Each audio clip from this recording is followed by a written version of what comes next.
Baik. Bismillahirrahmanirrahim. Assalamualaikum warahmatullahi wabarakatuh. Alhamdulillahi wa kafa, wassalatu wassalamu ala rasulillahi al-mustafa wa ala alihi wa sahbihi wa mawalah wa la hawla wa la quwwata illa billahi, amma ba'd. Ikhwatal iman, ahbakumullah, para jamaah sekalian, saudara-saudaraku yang mencintai sunnah dan dicintai oleh Allah Azza wa Jal, bersyukur kita kepada Allah di malam hari ini Allah kumpulkan kita di tempat yang mulia dan dalam rangkaian ibadah yang mulia, di rumah-rumah Allah dan dalam rangkaian talabatul ilm. Semoga duduknya kita, menyimaknya kita, mencatatnya kita dalam rangkaian ibadah talabatul ilm ini dicatat di sisi Allah Azza wa Jalla sebagai sebuah ketaatan yang memperberat timbangan kebaikan kita kala di yaumil qiyamah. Salawat dan salam juga senantiasa kita haturkan pada junjungan kita bersama Nabiullah Muhammad sallallahu alaihi wa ala alihi wasallam, juga pada keluarga beliau, istri-istri beliau, sahabat-sahabat beliau dan seluruh penghuni surga beliau yang insya Allah kita berada di dalamnya karena istiqamah. Semoga kita semua senantiasa dapat untuk terus berjalan di atas hidayah sunnah dan terus berada dengan keistiqomahan thalabatul ilm. Baik, kembali kita lanjutkan majelis fikih kita, yang mana bahasan kita masih seputar najis. Di pertemuan lalu kita membahas tentang definisi najis dan apa perbedaan antara najis dengan khabath, najis dengan kotor. Najis ia berupa sesuatu yang kotor, menjijikkan dan diperintahkan syariat untuk menjauhinya. Adapun kotor, dia menjijikkan, tapi tidak ada larangan dalam syariat untuk menyentuhnya dan tidak ada ketegasan dalam syariat untuk menjauhkan diri darinya. Ini diantara perbedaan utama antara najis dengan kotor. Najis diperintahkan kita untuk menjauhinya, kotor tidak demikian. Najis kita sampaikan pada pertemuan yang lalu, di sana ada dua. Ada najis aini, najis secara zat, dan ada najis hukmi. Najis aini berarti najis yang memang tidak akan bisa disucikan, karena memang zatnya sendiri yang najis, air kencing, kotoran dan lain sebagainya. Sementara najis hukmi, tatkala kemudian najis tersebut menempel dalam pakaian kita, badan kita dan lain sebagainya. Pada pertemuan lalu kita telah bahas pula bagaimana najis dengan hadas. Kalau najis maka di sana konkret. Kalau hadas abstrak. Najis seperti air kencing, kotoran. Abstrak, tatkala kita mengeluarkan najis maka status kita menjadi hadas. Status kita menjadi berhadas. Dan najis kita sampaikan pula pada pembahasan yang lalu, dan ini menjadi sesuatu yang disepakati oleh para ulama. Najis dibagi menjadi tiga: mughalladhah, mutawassithah, dan mukhaffafah. Bagaimana cara mudah untuk membedakannya? Mughalladhah yakni najis yang disebabkan anjing, karena anjing dan turunan-turunannya, air liur dan lainnya. Sebagian mengatakan bahwa tubuh anjing tersebut tatkala basah maka sama seperti air liur.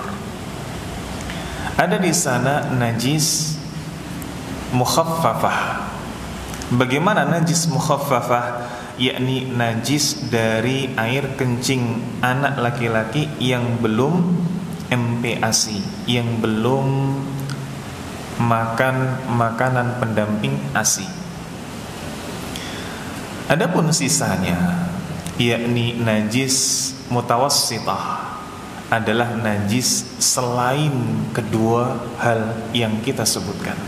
Mughalladah yang paling berat, najis karena anjing dan turunan-turunannya. Mukhaffafah, najis yang paling ringan, air kencing laki-laki yang belum usia 6 bulan atau belum makan MPASI. Yang tertengah-tengah, mutawassithah, apa-apa yang di luar itu. Air kencing berarti laki-laki atau air kencing perempuan, kotoran dan lain sebagainya. Begitu pula menjadi bahasan di pertemuan lalu, benda-benda najis yang telah ditetapkan nasnya di dalam yang telah ditetapkan nasnya, baik itu di dalam Al-Quran maupun hadis. Adapun bahasan kita di malam hari ini adalah kaifiyatut tadhhir, bagaimana mensucikan najis. Disebutkan di sini oleh nukhbatul minal ulama, jamaah dari para ulama yang menulis Al-Fiqhul Muyassar. Idza kanatin najasah fil ardi awil makan, kalau najis itu ada di tanah atau ada di sebuah tempat. Tempat di sini tentu saja tempat yang dipersyaratkan sucinya, seperti tempat ibadah. Maka fahadhihi yakfi tadhhiriha, maka yang demikian ini cukup mensucikannya dengan membasuh 1 kali basuh. Cukup mensucikannya dengan membasuh sekali basuh. Najis tersebut misalkan di lantai, cukup kita membasuhnya dengan sekali basuh. Begitu pula di tanah, cukup kita membasuhnya sebagaimana hadis yang masyhur tentang orang Badui yang kencing di Masjid Nabawi kala itu. Nabi SAW hanya memerintahkan para sahabat untuk menyiram, bukan kemudian untuk memindahkan tanah bekas kencingnya keluar dari Masjid Nabawi. Tidak. Sehingga kalau kemudian di zaman sekarang ada yang berlebihan dalam menganggap najis di suatu tempat, ketika kemudian tempat tersebut terkena air kencing, ketika tempat tersebut terkena kotoran, maka ia bersihkan berkali-kali. Katakanlah sudah disapu, sudah hilang, tidak ada zatnya dan tidak ada pula sifatnya, tidak ada kemudian bercaknya, tidak ada kemudian aromanya, tidak ada kemudian warnanya, tapi ia belum tenang, ia pun kemudian pel. Bahkan ketika sudah dipel, dia masih beli karbol dan lain sebagainya. Ini termasuk tindak ghulu, ini termasuk tindak berlebihan. Atau begitu pula berkaitan dengan tempat salat yang seharusnya dalam kondisi suci tapi dianggap menjadi najis gara-gara sesuatu yang hakikatnya suci. Seperti ketika sebagian saudara-saudara kita yang menganggap kelompok di luar baiatnya najis, sehingga ketika berada di luar kelompoknya tidak berbaiat kepada pemimpinnya, salat di tempat mereka salat dianggap najis. Ini tindak ghulu, tindak yang berlebihan. Yang kedua, disebutkan oleh para ulama, idza kanatin najas ala ghairil ardi, kalau najis itu tidak berada di tanah, tidak berada di tempat yang akan didirikan untuk salat, tidak berada di tempat yang harus dalam keadaan suci. Seperti apa? Seperti di baju atau seperti di bejana. Maka ketika najis tersebut disebabkan karena anjing, jilatan anjing, dalam sebagian pendapat yakni tersentuh kulit anjing, bulu anjing dalam keadaan basah, maka dibasuh 7 kali, salah satunya dengan tanah. Salah satunya dengan tanah. Kenapa kita sebutkan pendapat lain dari para ulama? Sebagai bentuk kehati-hatian kita. Ketika disebutkan dalam hadis, Nabi sallallahu alaihi wasallam mengatakan, "Idza walagal kalb fi ina'i ahadikum falyaghsilhu sab'an wa ulahunna bit-turab." Apabila anjing itu menjilati bejana kalian, wadah makan atau minum kalian, maka cucilah 7 kali, salah satunya dengan tanah. Yang pertama dengan tanah, lalu baru kemudian 6 basuhan, sisanya murni air tanpa campuran tanah. Tekstual dari hadis ini hanya ketika anjing menjilati bejana. Tapi sebagian pendapat, dan ini juga termasuk salah satu pendapat yang kuat, ketika kita menyentuh anjing kering dengan tangan yang basah, atau kita menyentuh tangan kering namun anjingnya basah, ini dihukumi sama seperti jilatan anjing menurut sebagian ulama. Menurut sebagian ulama. Berarti kalau kemudian sekedar menyentuh anjing saja, tangan kita kering, anjing itu kering, bagaimana hukumnya? Apakah kita harus mencuci 7 kali, salah satunya dengan tanah? Sebagian ulama memang ada yang berpendapat demikian, memutlakkan apapun yang berkaitan dengan anjing maka harus 7 kali basuh, salah satunya dengan tanah. Tetapi kalau kering ketemu kering, tangan kering ketemu anjing kering, yang demikian ini wallahu a'lam bishawab, ana lebih condong pada pendapat tidak mengapa. Ana lebih condong pada pendapat yang mengatakan tidak mengapa. Lain cerita kalau tangan basah ketemu dengan anjing, tangan kering ketemu dengan anjing basah, maka ini treatmentnya sama seperti air liur anjing. Taib. Dan begitu pula terkait dengan objek yang terkena jilatan anjing. Sebagian ulama hanya merujuk pada tekstual hadis, yakni bejana saja.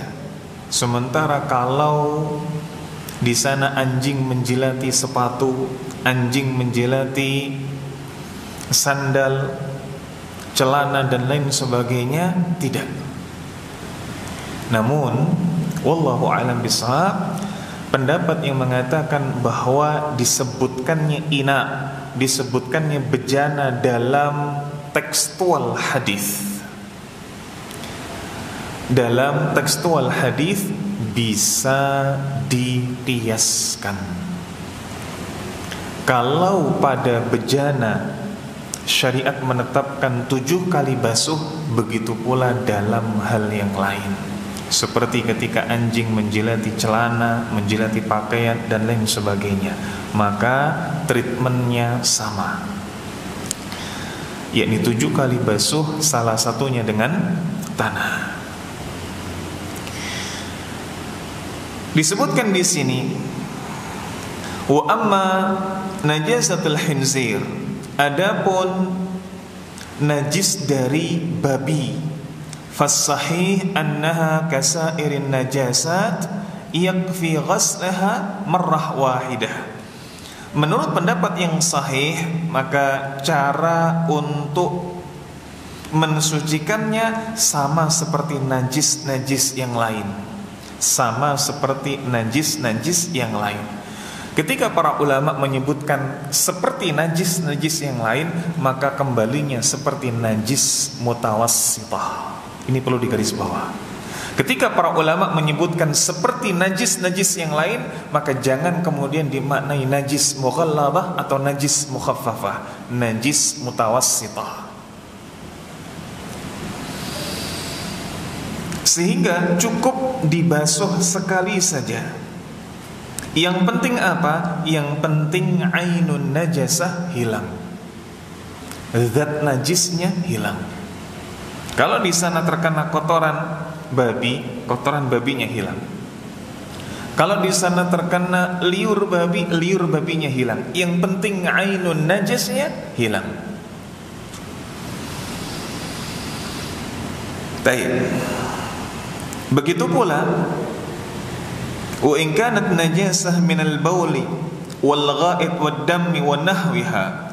Kalau najis ini berasal dari air kencing, kotoran, darah atau yang semisalnya, maka ia dicuci dengan air disertai dengan menggosoknya. Disertai dengan menggosoknya.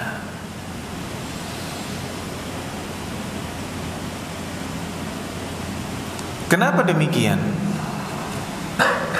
Para ulama menjelaskan sebagaimana Nabi memberikan jawaban atas pertanyaan tatkala seorang wanita pakaiannya terkena darah haid, dicuci, digosok.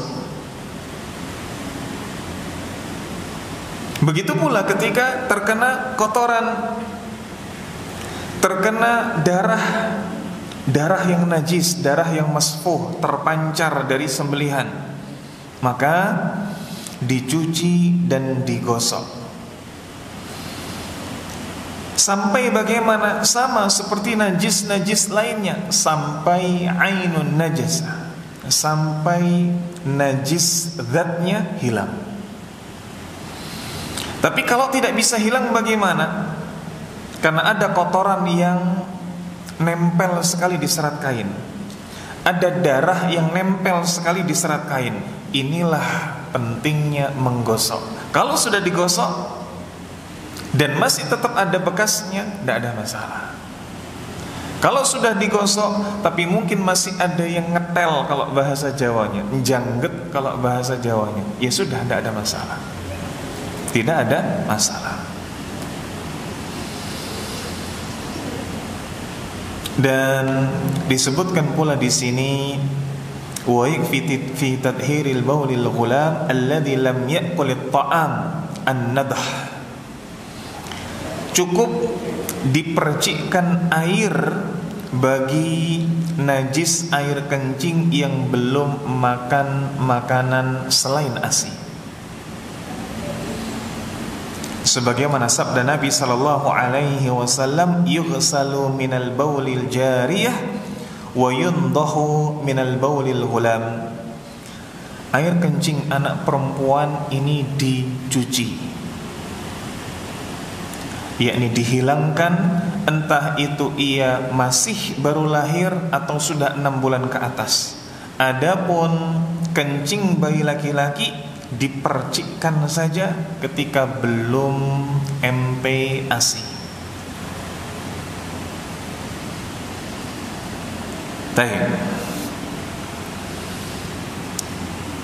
Tersisa satu pembahasan di sini.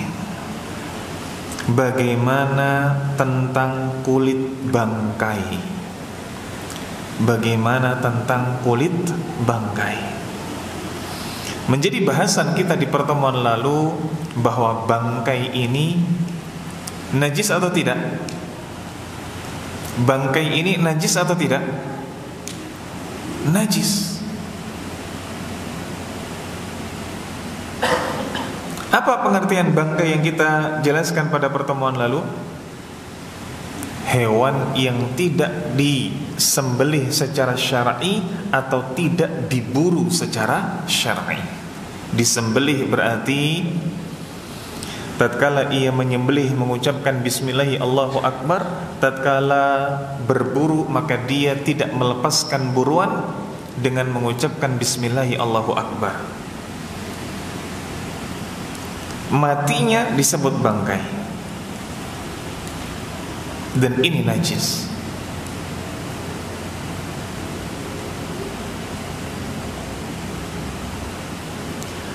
Ketika kulit bangkai dipergunakan, misal kulit kambing digunakan untuk jaket,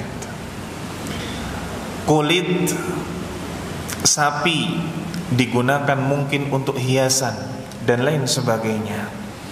Para ulama membagi kulit bangkai ini menjadi dua: kulit bangkai yang dimakan dagingnya dan kulit bangkai yang tidak dimakan dagingnya.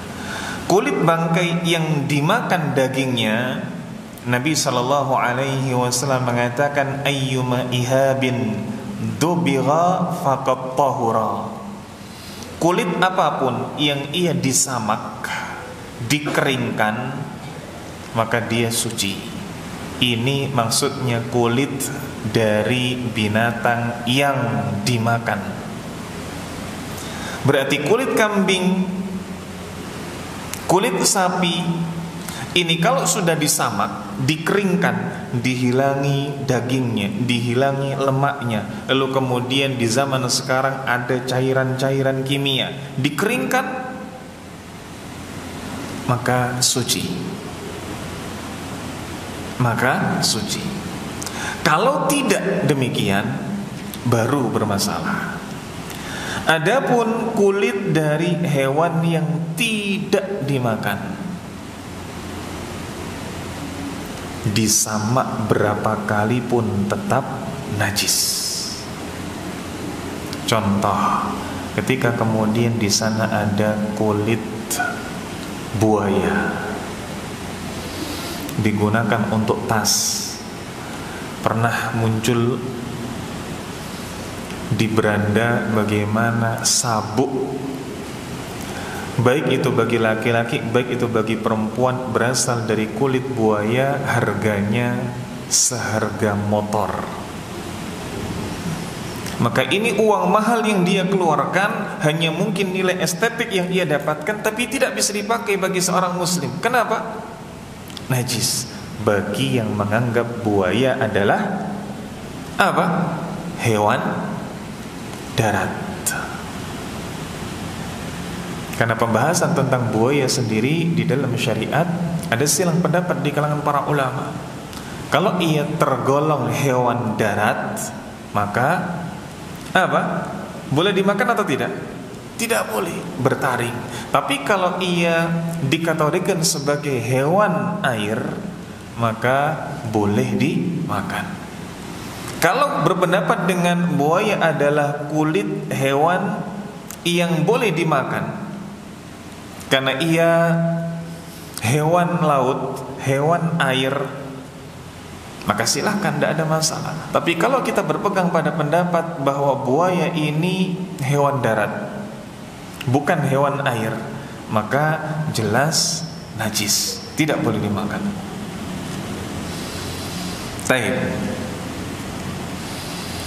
Maka ini pembagian tentang kulit bangkai. Kalau dari hewan yang dimakan dagingnya, harus disamak dulu baru dipakai.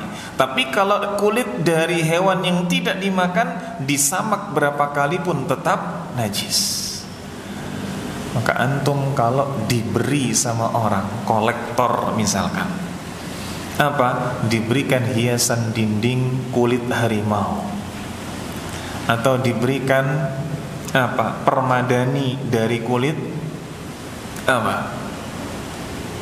Kulit ular misalkan, maka ini jangan mau antum terima, semahal apapun nilainya. Hakikatnya apa? Najis. Ini mahal. Katakanlah mungkin permadani dari kulit apa? Kulit piton misalkan, jangan antum terima. Kenapa? Najis. Begitu pula hiasan dinding. Sebagian ada yang kemudian menjual dengan bebas hiasan dinding berupa kulit harimau. Ini najis, tidak layak seorang muslim untuk memilikinya. Maka ditutup di sini, fa'alal muslim ayattahima bit-taharah minan najasati fi badani wa makanihi wa thawbihi alladhi yusalli fihi. hendaklah seorang muslim ini untuk yahtam, memperhatikan betul-betul tentang kesucian dari badannya, dari tempatnya, dari pakaiannya yang ia pergunakan untuk salat, terbebas dari najis. Terbebas dari najis.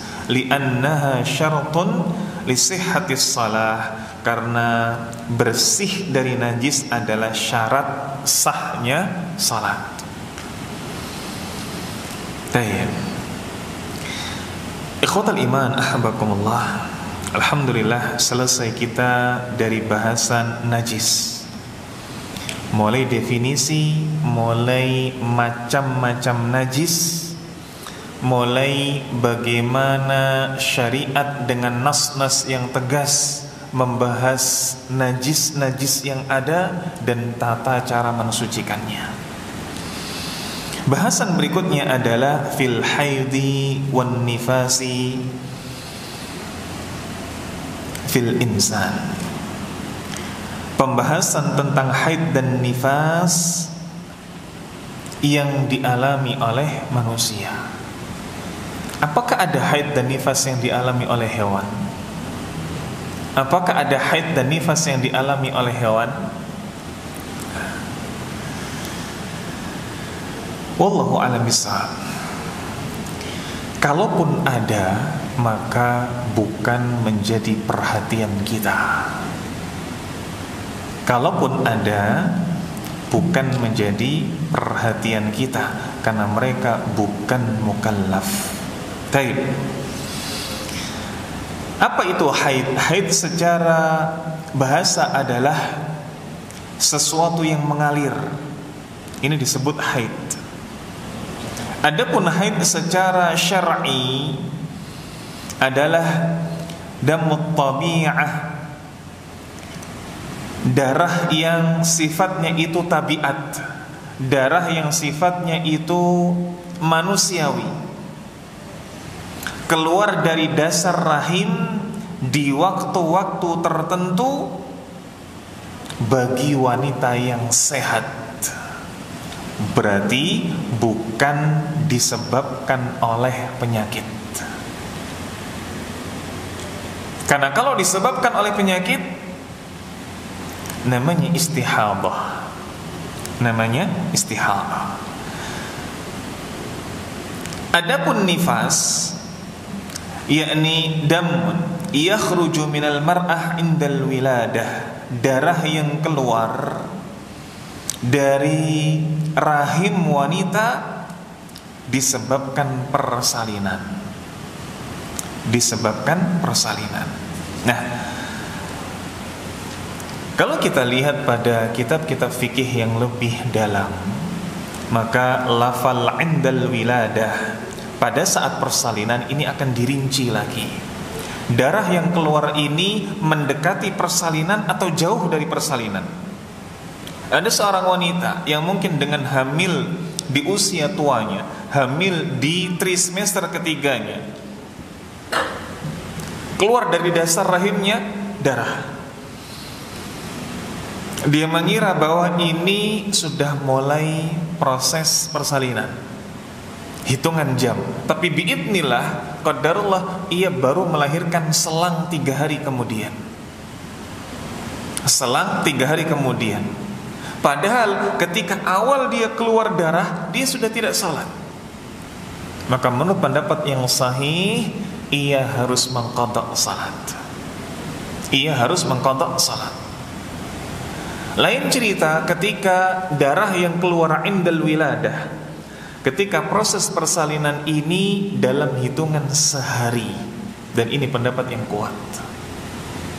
Kalau ia sudah sehari, dalam artian dia sudah mulai keluar di pagi hari, sudah mulai keluar darah, dia baru lahir atau dia baru melahirkan di malam hari, maka zuhur, asar, maghrib tidak perlu qadha. Tidak perlu qadha. Ini penjelasan para ulama tentang indal wiladah, saat proses melahirkan. Kalau 1 hari jangka waktunya, insya Allah masih termasuk darah nifas. Taib. Ikhwatal iman, ahabakumullah, para jamaah sekalian, saudara-saudaraku yang mencintai sunnah dan dicintai oleh Allah Azza wa Jal, disebutkan beberapa permasalahan di sini. Permasalahan yang pertama, yakni bidayatu waqtil haid wa nihayatuh, permulaan waktu haid dan akhir waktu haid. Permulaan waktu haid dan akhir waktu haid.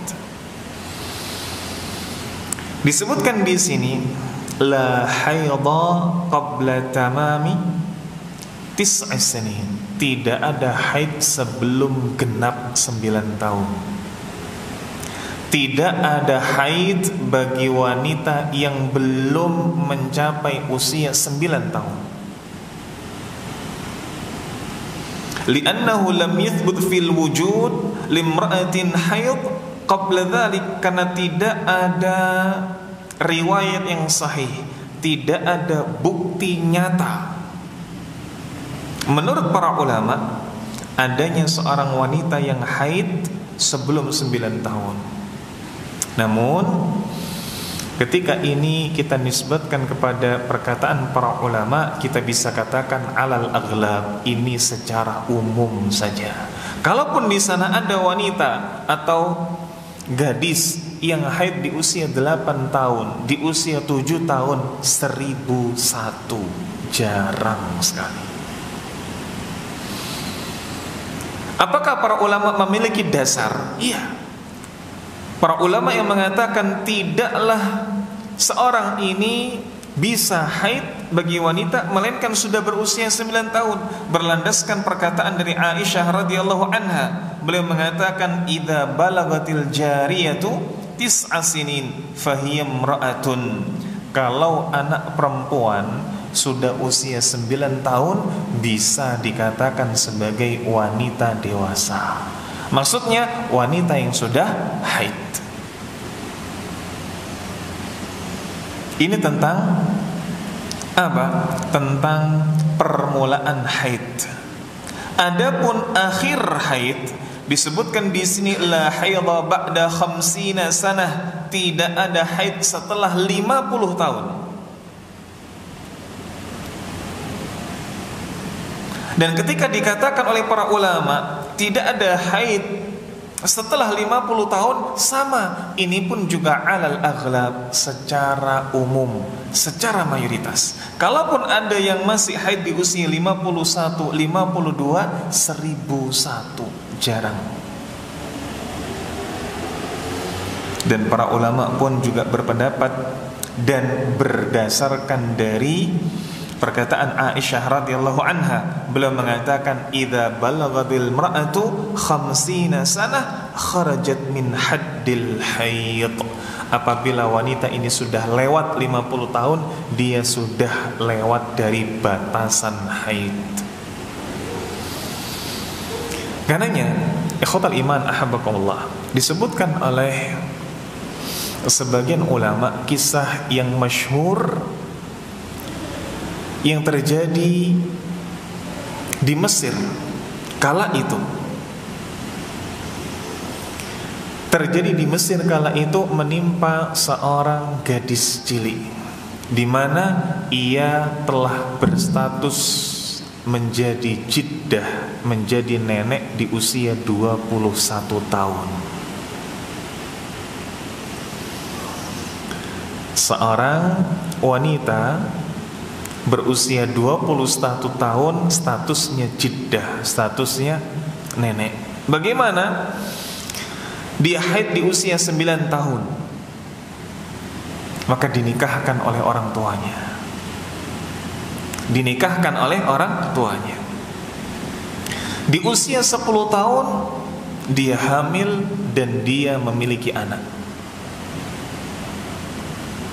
Kita tidak bisa menyangkal ketika seorang wanita ini sudah haid, maka reproduksinya telah sempurna. Sel telurnya telah apa?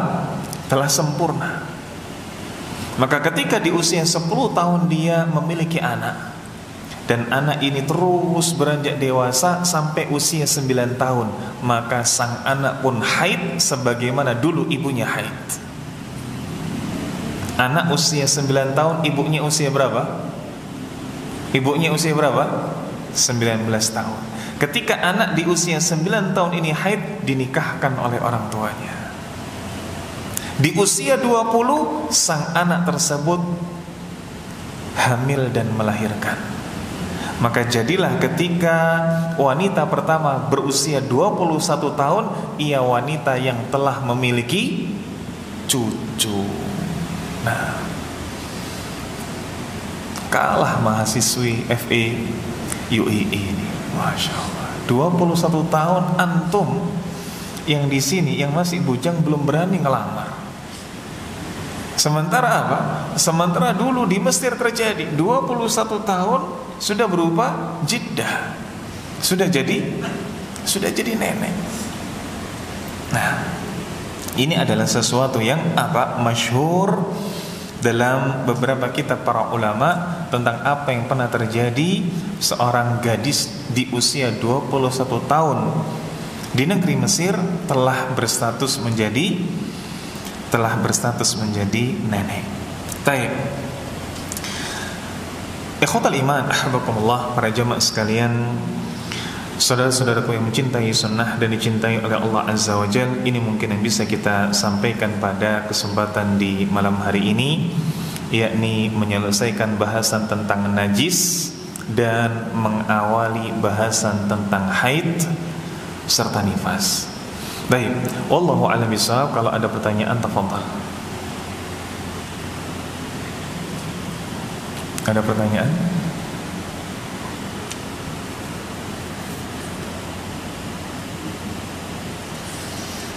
Nah, yang pertama, izin bertanya, apakah kotoran hewan seperti ayam, sapi, kambing, dan burung itu najis? Berkaitan dengan kotoran, ada aqwal di antara para ulama, ada beberapa pendapat di kalangan para ulama, dan di antara pendapat yang masyhur dan juga pendapat yang kuat bahwa kotoran hewan yang dimakan tidak najis. Kotoran hewan yang dimakan tidak najis. Kotoran ayam tidak najis. Kotoran kambing tidak najis. Lalu apa? Khabath, kotor, bukan najis.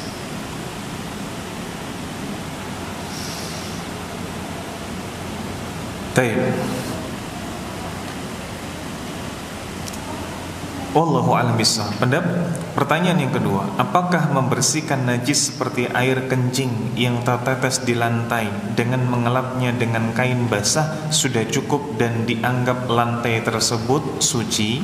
Nah, ketika di sana ada air kencing dan kita anggap pertanyaan ini seputar najis mutawassithah, najis yang pertengahan, najis yang pertengahan, seperti kotoran dari kotoran dari, misal ada seseorang yang memelihara hewan piaraan, atau kotoran dari adik kecil kita di usia balita. Ketika sifatnya adalah percikan saja, baru ngompol lalu kemudian netes beberapa, bukan langsung kencing di lantai, netes beberapa. Ketika dianggap bahwa ini hanya area kecil, lalu kita usap dengan tisu basah misalkan, atau mungkin kita semprot dengan pembersih, kita lap saja, apakah yang demikian ini cukup untuk mensucikannya? Jawabannya iya, cukup untuk mensucikannya jika zat najisnya telah hilang, sifat najisnya telah hilang. Zat najisnya hilang bagaimana? Berarti kotorannya hilang, kencingnya hilang. Sifat najisnya hilang bagaimana? Berarti aromanya hilang, warnanya hilang, dan juga rasanya hilang. Wallahu a'lam bishawab. Ada pertanyaan sampai di sini?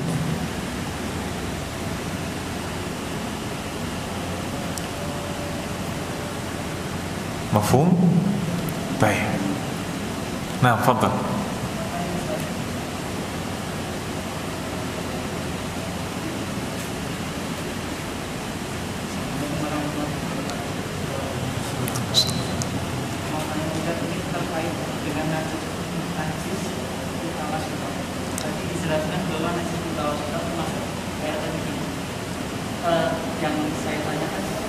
Air kencing apa ini? Air kencing. Air kencing kita Baik.